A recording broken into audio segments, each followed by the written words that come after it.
Камбожаб Цыбиков, буддист-паломник у святынь Тибета. Глава книги 17. Домой. Дневник пути от Лхасы до Кяхты. Часть 65. 10 октября. Ежедневное описание дальнейшего пути не представляет никакого интереса. В общем, эта дорога была чрезвычайно скучна вследствие небольших переходов из-за опасения лишиться вьючных животных, в каком случае пришлось бы бросать багаж, на который было потрачено столько денег и труда. Сравнительно долгая проволочка в Накчу и медленное движение поставили нас в затруднение относительно продовольствия. Дело в том, что путь от Накчу до Цайдама конные караваны проходят в 3 недели, на каковой срок у всех и был запасен провиант. Теперь же предстояло сделать тот же путь в срок вдвое дольший, и провизия у всех была уже на исходе, хотя порции свои уменьшили все. Пришлось думать о добывании провизии посредством охоты в изобильной всякими зверями пустыни, но хороших охотников у нас не было. Я, в передний путь бывший благочестивым богомольцем, уже оставил соблюдение моих обетов, так же, как и другие настоящие монахи, и стал думать об охоте, которой пробуждали прибегнуть и мои спутники. Им, по их словам, скоро предстояла голодовка. Охота шла на яков и оранга, но, к несчастью, перестреляв около 250 патронов, я не убил ни одного дикого животного. 15 октября. Голодные спутники уже стали просить меня покончить жизнь одного уставшего их яка, что я исполнил одним выстрелом в сердце с близкого расстояния. Ламы, хозяева его, ради того, чтобы раненое животное не кинулось на меня и других, тщательно перевязали ему ноги и, отойдя немного с четками в руках, читали молитвы, вероятно, покаянные за свой грех и за спасение души жертвы. Когда свалившийся як испустил последний вздох, они кинулись к нему сдирать шкуру и делить мясо, которое, конечно, было весьма сухо и невкусно, так как животное вследствие истощения сил уже отказывалось от пути. Все же каждый взял столько, сколько кто мог навьючить на своих животных, а пешие сколько могли нести на себе. У меня лично еще было достаточно запасов, потому мы не взяли ничего из этого животного. Кроме того, я все надеялся убить какое-нибудь дикое животное, но этому еще долго не суждено было сбыться.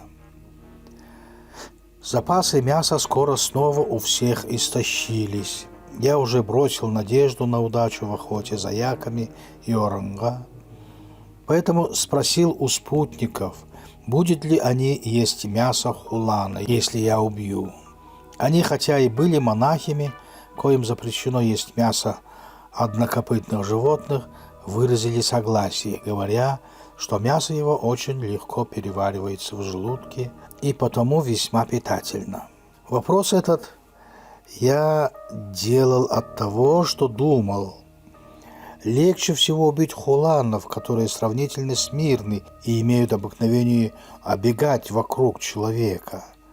Однако и это предположение оказалось напрасным, как-то удача шла за неудачей.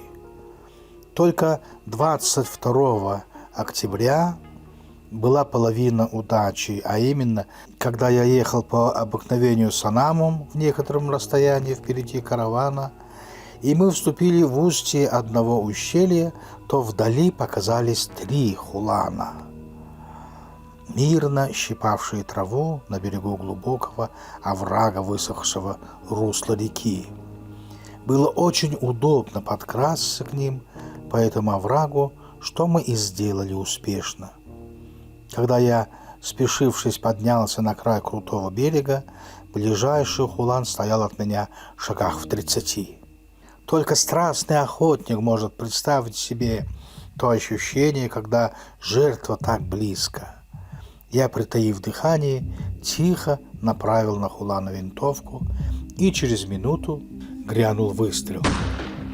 Когда рассеялся дым, я увидел, что один хулан осел на задние ноги, а два других убегали от неожиданного переполоха.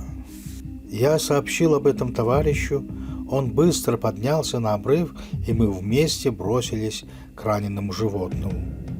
Алая кровь струилась из ран по обе стороны позвоночного хребта его, и оно делало усилие подняться. Мы думали, что оно уже не встанет и скоро от потери крови совершенно упадет. В ожидании этого мы сели тут же и закурили трубки. Минут через 10 животное стало делать все большие и большие успехи к поднятию своего зада. Мы же думали, что это борьба со смертью и что хулан скоро совершенно выбьется из сил и упадет. Расчет наш оказался неверным. Он поднялся и, сначала шатаясь, пошел от нас. Мы думали, что и это он делает напрасно. Но чем дальше, тем вернее делались его шаги, и он уже побежал рысью.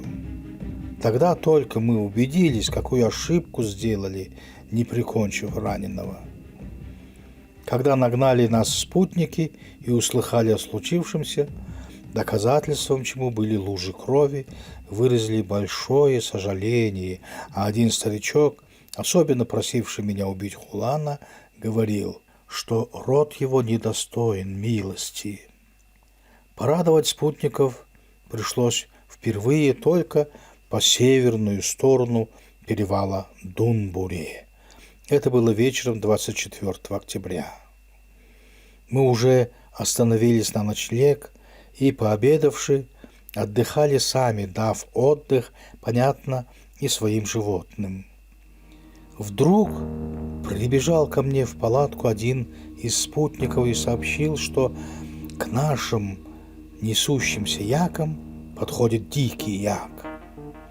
Я выбежал с винтовкой, и действительно, громадный як уже входил в наше стадо. Некоторые из наших яков стали приготовляться издали к борьбе, роя землю копытами и рогами, но дикий гость не обращал на них никакого внимания и шел в середину стада. Я побежал к нему по небольшому рву и благодаря высокому его берегу подошел достаточно близко, не более 50 шагов. Когда я выглянул из рва, представлялось чудно красивое животное. Это был молодой бык. Он начал щипать траву, как бы среди своего дикого стада. Но какая была разница в величине его с нашими? Наши самые большие яки казались подле него двухгодовалыми телятами. Немного полюбовавшись его видом, я стал приготовляться к выстрелу, но рука моя почему-то дрожала.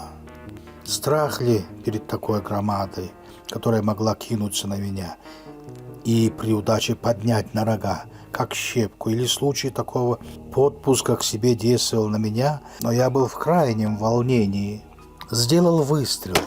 Поднялась пыль с его гривы, и слышен был звук удалявшейся пули, которая ударилась вдали на склоне горы. Значит, обвысил и задел только гриву. Он посмотрел на меня, и у меня не хватило мужества сделать второй выстрел.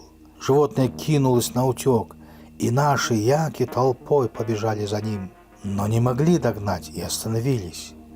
Як ни разу не посмотрел назад и скрылся за гору. Спустя немного мы увидели другого, уже на северной стороне, в очень далеком расстоянии. Я, Соном и третий монгол втроем захотели отправиться на охоту за ним. Поспешно седлали лошадей и пустились в путь. По мере приближения выяснилось, снова весьма удобное местоположение. Также овраг и высокие песчаные валы. Со всеми предосторожностями мы подъехали очень близко.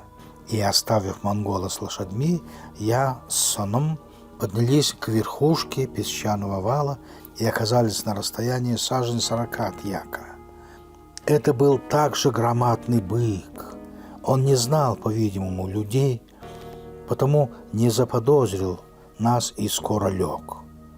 Стрелять в лежачего было очень неудобно. Тогда приготовившие ружье стали издавать сначала тихие звуки, чтобы бык встал. Животное, по-видимому, не слышало. Усилили звуки, наконец стали кричать. Животное и ухом не ведет. Тогда я предложил Санаму спуститься к лошадям и, севши на одну из них, показаться Яку издали. Завидев Санама, Як продолжал лежать спокойно и жевать свою жвачку. Только усиленные крики и помахивание плетью заставили, наконец, ленивого Яка подняться, и тогда я выстрелил. Пуля попала в переднюю ногу, но Як продолжал стоять. Я тем временем спустился к лошади и, сев на нее, поднялся на край оврага, чему последовал и спутник-монгол. Теперь, обезопасив себя в случае нападения более быстрым бегом наших лошадей, мы решили добить его с лошадей. Озлобленный Як махал головой, высовывал язык и издавал своеобразный звук. Он готовился к борьбе. Я сделал с лошади второй выстрел, но неудачный. Як кинулся в мою сторону. Тогда стал подъезжать к нему Санам с громким криком. Як остановился, обернулся в его сторону и бросился затем по направлению к нему. Санам повернул лошадь, на выручку явился третий из нас и проделал то же, что и Санам. Озадаченное животное снова остановилось и подставило свой бок моему третьему выстрелу, который был более удачен. Тогда это громадное животное уже остановилось совершенно и проделывало только враждебные знаки. Еще два выстрела. Животное задрожало и свалилось. Сонам поспешил вырвать при жизни его пучок шерсти со лба, говоря, что она предохраняет от опасности при нападении диких зверей. Затем он выхватил мое ружье и стал его угощать кровью из ран. Угощение это состояло в том, что он прикладывал дуло к свежей ране, мазал кровью приклад и курок. Когда я спросил его, зачем он это делает, монгол удивился моему незнанию этого обычая охотников Милаху. Он верил, что ружье жаждет крови, и чем чаще пьет горячей крови, тем более делается метким на охоте. Обычай этот, без сомнения, есть остаток еще более древнего обычая первобытного человека – пить теплую кровь убитого на охоте животного. За наступлением последнего времени мы не могли снять шкуры и оставили убитого Яка на месте, но для того, чтобы ночью не съели его звери, Санам снял верхнюю одежду и прикрыл ею труп. Я же отрезал себе на память пушистый хвост его. Прибыв в лагерь, сообщили о добыче. Следующим утром выслали вперед 4 людей снять шкуру, или, вернее, добыть мясо. Когда мы дошли до этого места, с вьюками все было уже готово. Но Як оказался чрезвычайно старым, потому очень сухим после недавнего периода любовных похождений. Этим объясняется вчерашняя его невнимательность к звукам. Вероятно, под старость портится у этих животных и слух, и зрение.